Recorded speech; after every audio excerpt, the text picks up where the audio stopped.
Bismillahirrahmanirrahim. Assalamualaikum warahmatullahi wabarakatuh. Oke guys, jumpa lagi di Ricky Yasin Channel. Kali ini saya akan membagikan cerita kisah nyata yang saya alami selama merantau di luar Jawa, yaitu di Pulau Sulawesi Tengah, tepatnya di daerah Tranmigrasi. Oke guys, seperti apa keseruannya cerita ini? Karena cerita ini mengandung horor dan sangat seru sekali. Jangan lupa untuk mendukung channel ini, yaitu dengan subscribe, like, share, and komentar. Terima kasih telah mendengarkan dan mendukung channel ini. Dari saya sekian. Wassalamualaikum warahmatullahi wabarakatuh. Selamat menonton. Waktu itu akhir tahun 2010, saya merantau keluar Jawa, tepatnya di daerah Sulawesi Tengah, di daerah Tranmigrasi. Saya mencari rumah kos karena sebelumnya saya tinggal di tempat seorang ustadz yang kebetulan dulu pernah jadi guru ngajiku di Jawa, di pesantren dekat rumah saya. Kebetulan rumah beliau dengan rumahku di Jawa hanya berjarak 1 km. Jadi kami sudah mengenal sudah lama. Beliau adalah seorang pemuka agama di daerah situ dan sangat dihormati di daerah Tranmigrasi itu. Saya sudah hampir 2 bulan tinggal bersama beliau. Meskipun saya tidurnya di masjid, di depan rumah beliau ada masjid dan madrasah yang sangat besar. Kebetulan masjidnya ada kamar untuk anak-anak remaja yang sering nginap di masjid itu. Makan, minum, mandi, dan lain-lain saya masih ikut beliau pada saat itu. Karena saya nggak mau terus-terusan merepotkan beliau dan ingin belajar hidup lebih mandiri, aku pun udah punya penghasilan sendiri, yaitu saya kerja jualan keliling pentol dan es cendol di kampung-kampung dan di sekolah-sekolahan di sekitar situ. Akhirnya saya memutuskan untuk cari rumah kosong yang mau dikoskan agar lebih mandiri lagi, tidak merepotkan orang lain. Singkat cerita, saya sudah mendapatkan rumah kosong yang gak ditinggali lagi oleh pemiliknya. Akhirnya saya minta izin pada beliau untuk ngekos di rumah gang sebelah.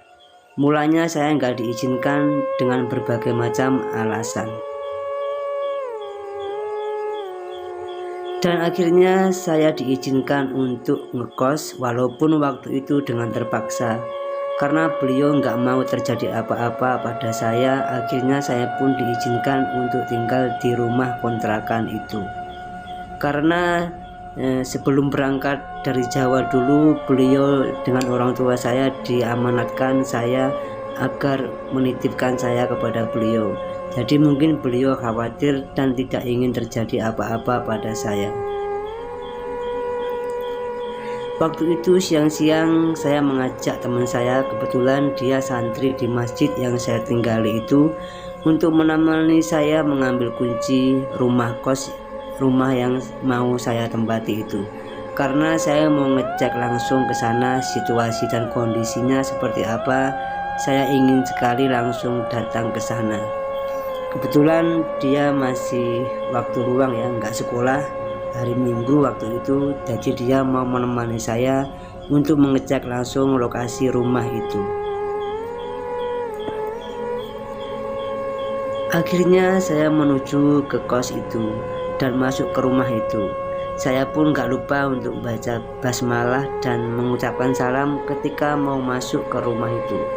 Saya agak begitu kaget karena suasana di dalam rumah itu agak pengap dan hawanya agak kurang nyaman. Mungkin sudah lama ditinggalkan dan gak ditempati. Apalagi di dinding ada lukisan wayang yang terlihat sudah kuno sekali. Teman saya pun agak takut dan terdiam saat menemani saya ke situ. Setelah saya mengecek situasi dan kondisi selama hampir 1 jam, saya berada di rumah itu. Akhirnya saya berpikir untuk ngekos di rumah sini aja, daripada ngerepotin orang terus dan bisa belajar hidup mandiri. Dan akhirnya kami pun pulang ke masjid lagi karena waktu sudah agak sore, karena takut nanti dicariin oleh beliau ya, oleh Pak Ustadz tadi.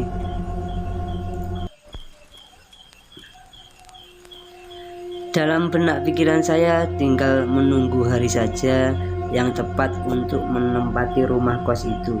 Walaupun banyak yang bilang rumah itu agak horor dan berhantu dan menakutkan, saya pun belum membuktikannya, jadi biasa aja.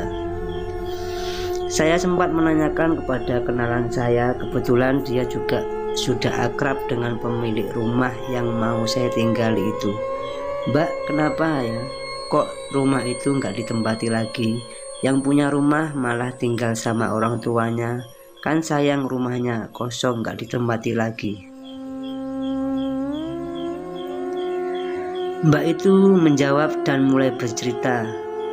"Dulu Mas yang punya rumah pernah bercerita kepada saya, sering dia melihat seperti keranda mayat di ruang tamu. Dan pernah ada penampakan, katanya seorang wanita yang berambut panjang di rumahnya itu. Dan ibunya waktu sholat pernah diganggu, katanya seperti ditiup-tiup dari belakang.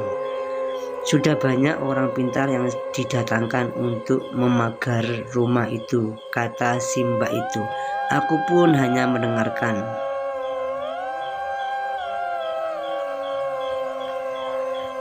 Aku pun tercengang saat mendengarkan cerita itu ya, dan sambil berpikir tujuanku hanya cuma ngekos, gak pengen mengganggu siapapun dan gak pengen diganggu siapapun. Itu pikiran di dalam hati saya saat itu.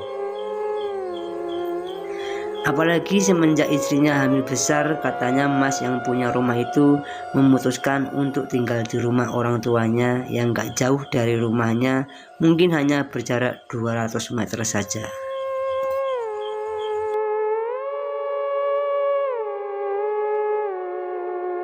Oke guys, terima kasih telah menonton video ini ya. Lanjutannya di part 2 guys. Pokoknya lebih seru dan lebih menegangkan. Tunggu saja untuk kisah selanjutnya. Terima kasih telah menonton video ini. Salam sukses selalu untuk kita semua. Wassalamualaikum warahmatullahi wabarakatuh.